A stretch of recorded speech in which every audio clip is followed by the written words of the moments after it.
It's Euroboros, Myroboros, Ouroboros! Ooh, I just know everybody's shaking right now, 'cause it's rocket launch day, oompies and babes! It's just been dub after dub for me these past 3 days, banging out vids on the job, expanding my faves list. And in a few hours, I'll have front row seats to history's biggest glow-up. Y'all, I think I'm gonna go feral, for real, for real. The world's about to enter its ultimate turning point arc, and I know all you Ouroboros are so here for it. I'll be live streaming the countdown, of course, so keep those cheeks glued to your chairs, 'cause peak is incoming! Anyways, I've got some IRL stuff to do, so I'ma log off. I know I said I'd never do this on cam, but maybe I'll make an exception just this once. Okie dokie. See you next stream, chat.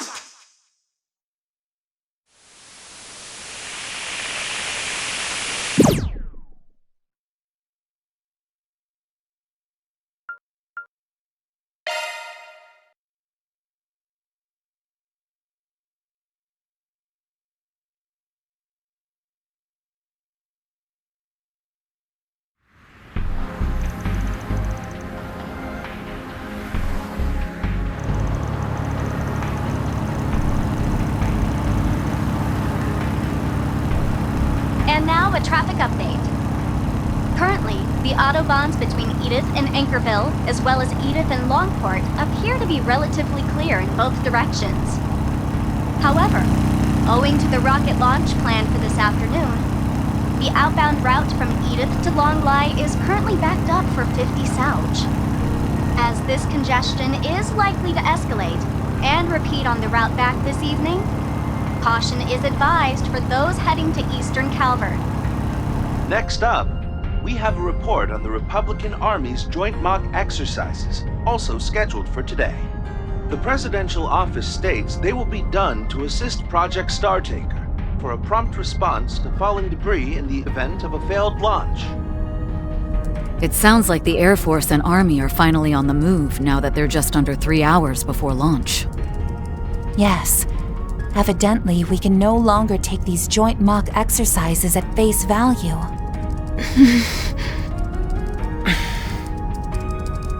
Kendra, Judith. Can't blame them for getting lost in their heads after everything they heard. In any event, time is of the essence right now. We ought to thank the good inspector for expediting our transit. Yeah. This baby'll let us zip down south along the Autobahn. Speed limits be damned. Just gotta make it back to Edith by around 11.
The first Grimcat and the Sword Hermit who made an appearance here are also in the mix, evidently. Oh, and about that other assistant of yours, Epstein's great-granddaughter. I wonder if she's with them too. You can explain, can't you, Mom? Yes. But keep in mind that these are my mother's affairs. All I can offer is either hearsay or my own guesswork. This much I can say for sure, though. She, Professor Hamilton, and Agnes's grandmother shared a close-knit relationship. Nearly 6 decades ago, my mother lived in the capital as an orphan. Crime was so rampant back then that by the age of 12, she was already a habitual pickpocket and burglar. It was then that she snuck into the home of a certain somebody. That somebody was none other than Sheena Dirk, the hero of the Democratic Revolution, over 70 years old and long retired from the world of politics.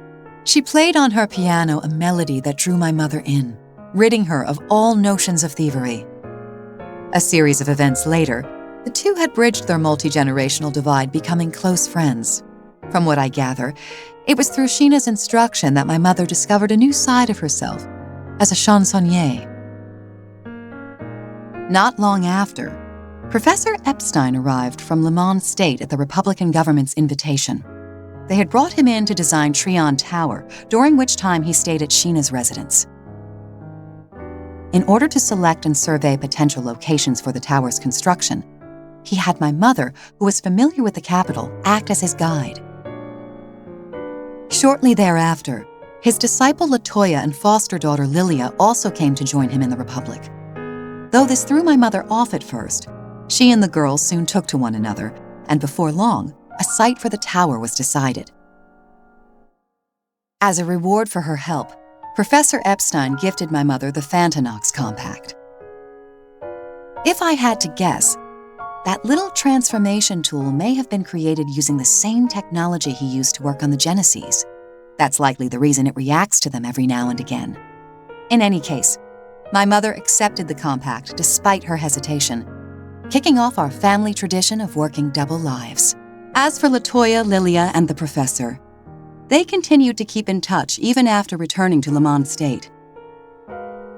2 years later, however, word of Professor Epstein's death suddenly reached Sheena and my mother. My mother then took a horse-drawn carriage to Le Mans and reunited with Lilia and Latoya. The loss of the professor resulted in much turmoil, and amidst it all, my mother was tasked by Latoya and Lilia with bringing the latter back to Calvert in secret. Lilia was then taken into Sheena's household, spending several years with her under a different surname.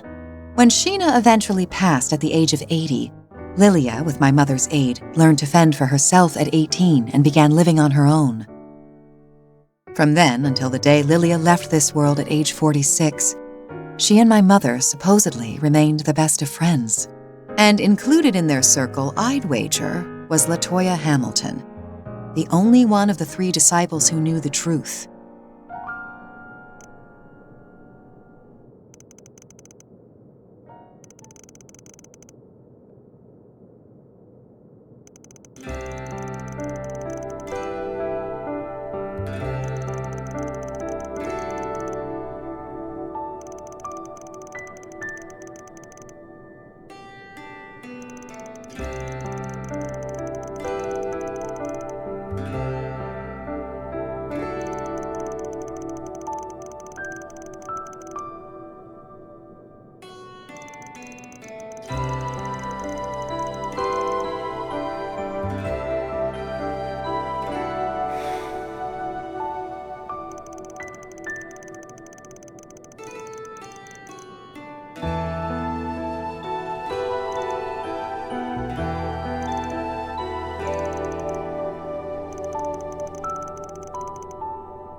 Thanks, Mom.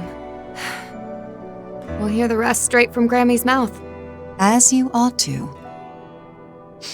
Both as her granddaughter and the Grim Cat of today. Oh, good. You're still here. I think you'll appreciate what I've brought. Aha. Might that be? A lifesaver is what it is. About time we hit the road then.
We'll have Giordano give us a lift back to the capital once we've made sure those vestiges didn't leave any nasty surprises behind.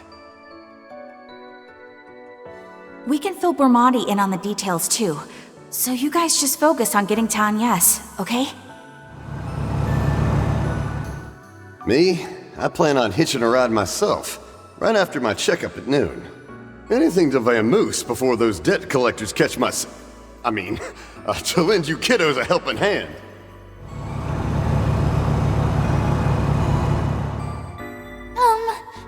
I'm still not quite following. following, but basically, you've got important business to attend to back in Edith, right? Safe travels. Let's hang out again the next time you're in the area, Reset.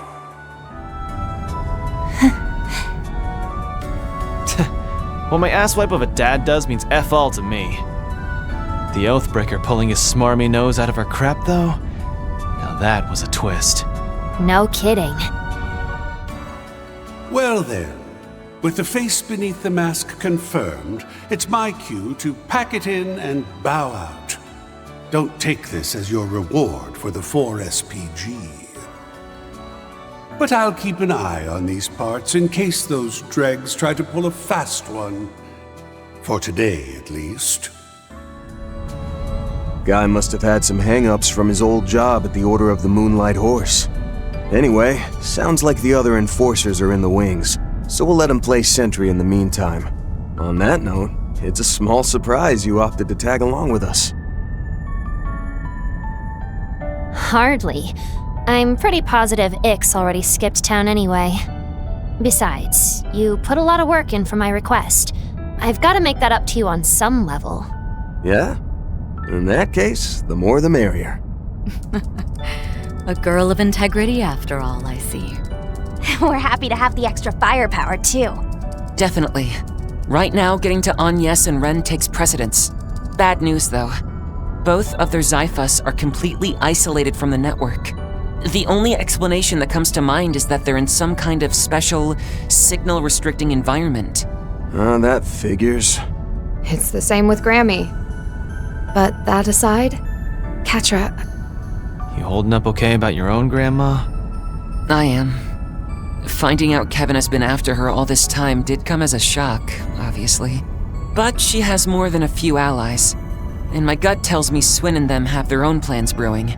That being said, I'm not exactly accepting of everybody on her side. Katra... The particulars elude us. That is, until you can inquire about them directly.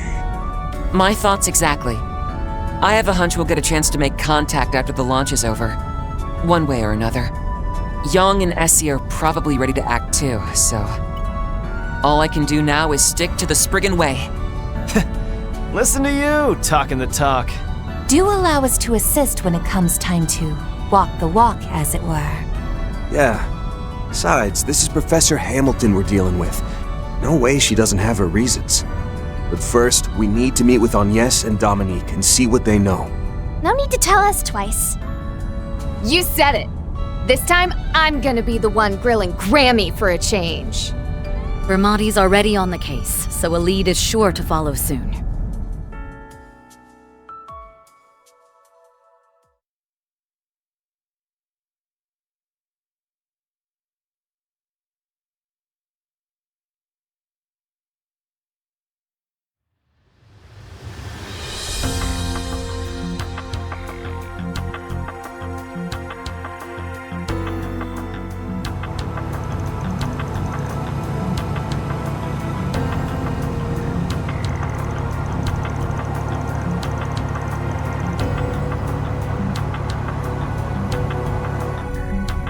Jack and Hal caught me up a bit ago. Sounds like things have gone upside down and sideways. That aside, I was able to pinpoint the limousine that picked up Agnes and company late last night. They seem to have made their way into the presidential office in the Von Tai district, but there hasn't been any other movement since.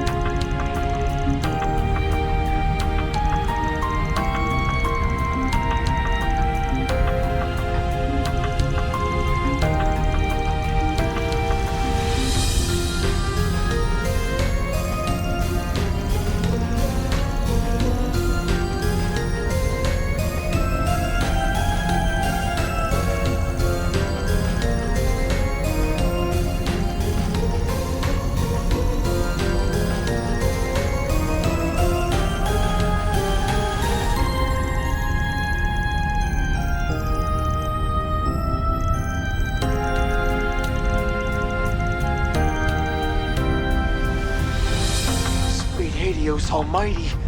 It's just been one bombshell after another this entire call.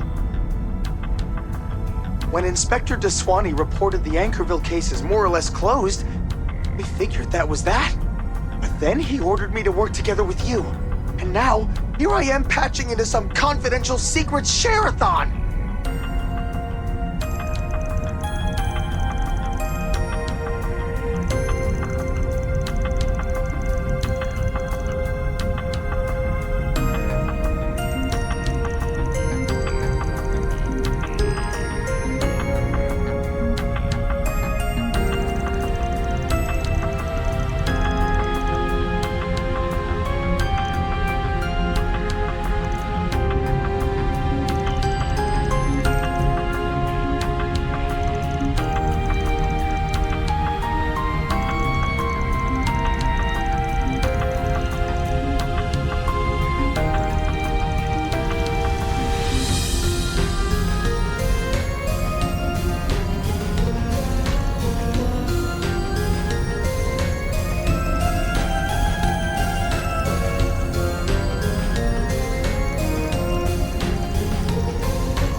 Honest, I'm with the inspector on this one. CID's gone way out of line. They've been keeping this whole ulterior motive behind the space program under wraps from not only the public, but regular law enforcement too. Putting civilians under lock and key just tops it all off, even if one of them's the president's daughter. That's enough excuse to help out a bit until the inspector can make it back. But only within the bounds of the law, got it? I'm not looking to lose my badge here.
put it mildly, yes. Though we weren't counting on you all returning so quickly. Late last night, an orb mail came in from Agnes and Renne saying they were back in the capital. But when they didn't respond to us all morning, alarm bells started going off in our heads.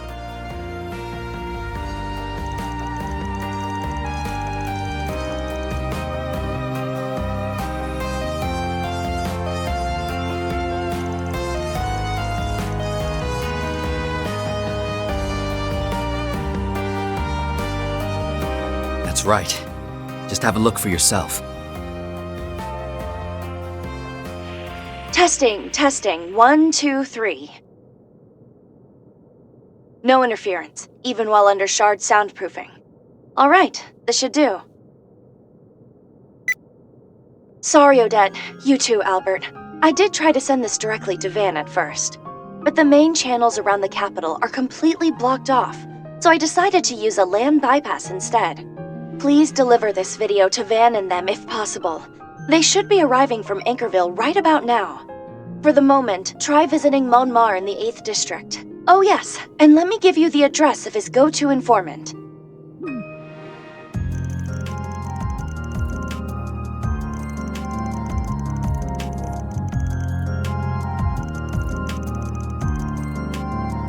At the moment, I'm being confined in a corner of the presidential office. But although they've placed me in a room devoid of any terminals or network access, it does have, if nothing else, a security camera. And thanks to a little trick I had up my sleeve, I was able to hijack it and send you this message. Oh, and don't worry, no one's been rough with me in the slightest. They even provided me with a luxurious breakfast this morning. In all likelihood, they're planning to set me free just as soon as this afternoon's rocket launch has concluded. My apologies, though. I was separated from Agnes and Dominique last night.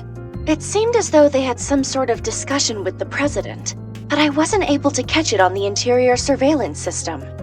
Also, while I hate to say this where Judith can hear, there's definitely something going on with Dominique.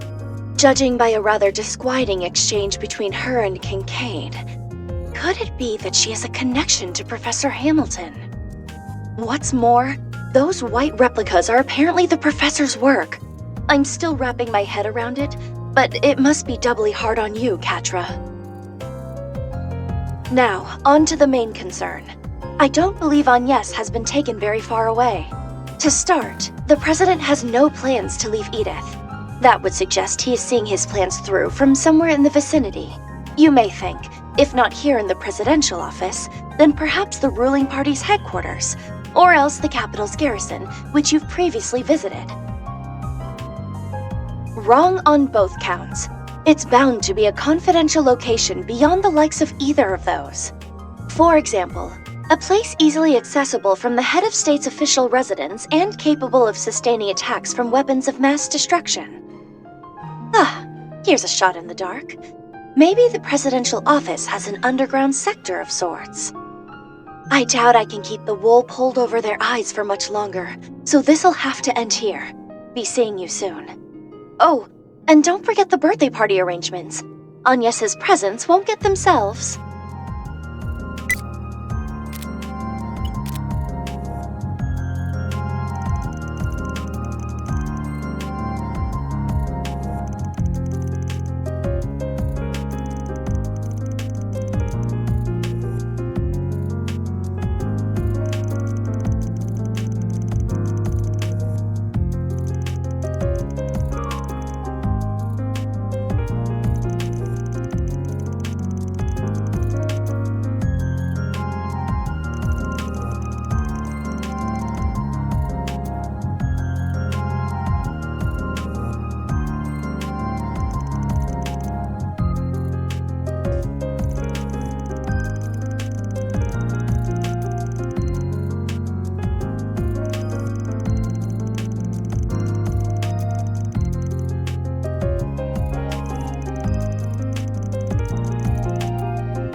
on! It's a little early, but lunch is ready. I ordered something quick and filling to eat. Can't head into battle with no fuel in the tank. We asked them to make enough to go around, so feel free to have as much as you want.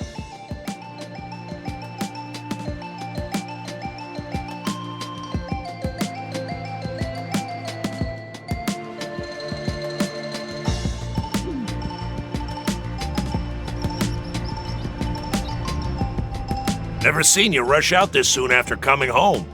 But I can tell it's for a good reason. No sense holding you up with my rambling then. Dinner will be on the table tonight too, so you best not miss it. Got it. Appreciate you looking out for us. We'll make sure to bring our appetites. You've got something special cooking to commemorate the launch, right? Can't wait to see how it pairs with a nice, stiff drink. I'm still a little concerned about Yorda, but she does seem to be looking healthier now. As I said this morning, though, don't go pushing yourself too hard. Can you promise me that? Fine, whatever. And, thanks again. You're very welcome. And thank you to Elaine for looking after her. Not at all. She's been a great asset to us in return. Yume and I will be heading out soon, but don't be afraid to call if anything comes up, okay? I'd also like to settle on a time for Agnes's birthday party sooner rather than later. Yeah, definitely. Assuming we're fast enough, you'll be able to ask her yourself this evening. I shall assist however I can as well, once a decision is reached. Count me in too. With her school friends on the guest list, it'll probably be a full house. Van? What's wrong, Yumes? Oh, nothing. It's just, you still haven't figured out a present for Agnes yet, right?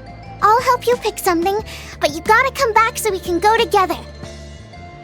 Sounds good to me. We can even load your bicycle up in the truck and bring it with. Yeah. Not much longer now. Excuse me, Van? Sorry to ask while your hands are so clearly full, but mind if we chat a bit? Aaron, catch. Long as it's quick. Could have sworn you were supposed to be in Tharbad, though. The event ended yesterday, so I caught an airliner back here this morning.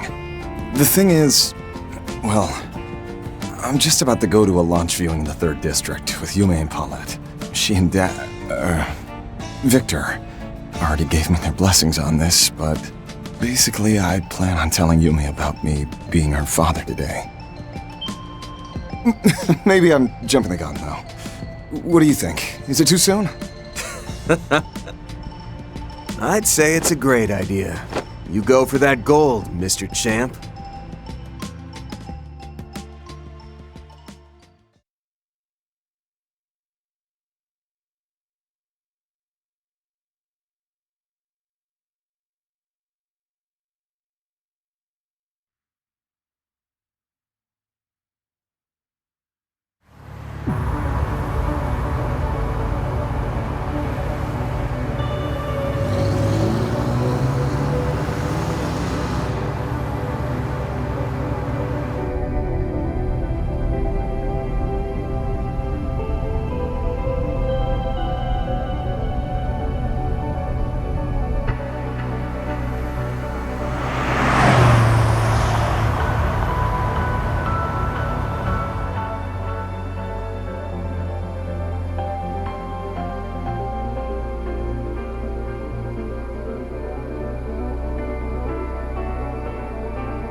Odette! Oh, thank goodness! You were able to meet up with the Spriggan!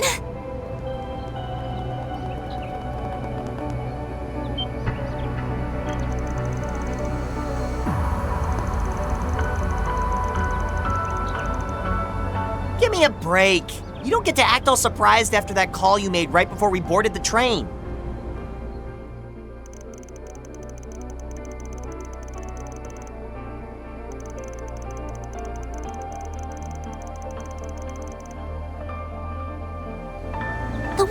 pretended everything was fine just made it even more obvious it wasn't.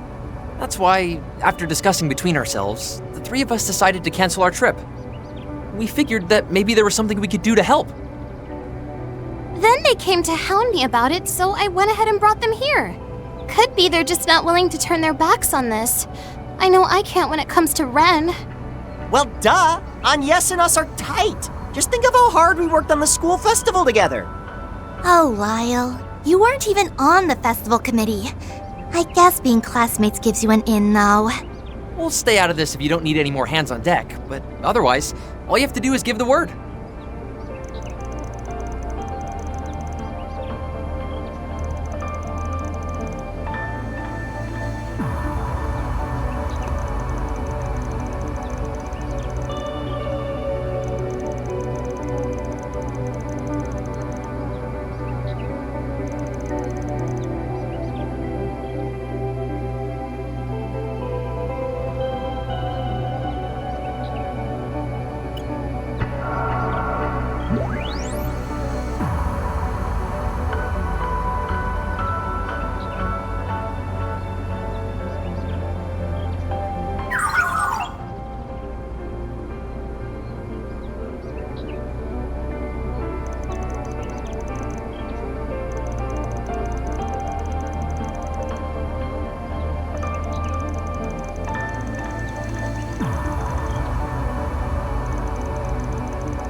It's launch day, but there aren't that many people in Von Tai, huh? They aren't running any live streams on those vehicles either. But it sounds like the other districts are still packed. Could be we'll spot some familiar faces. We ought to take a look around.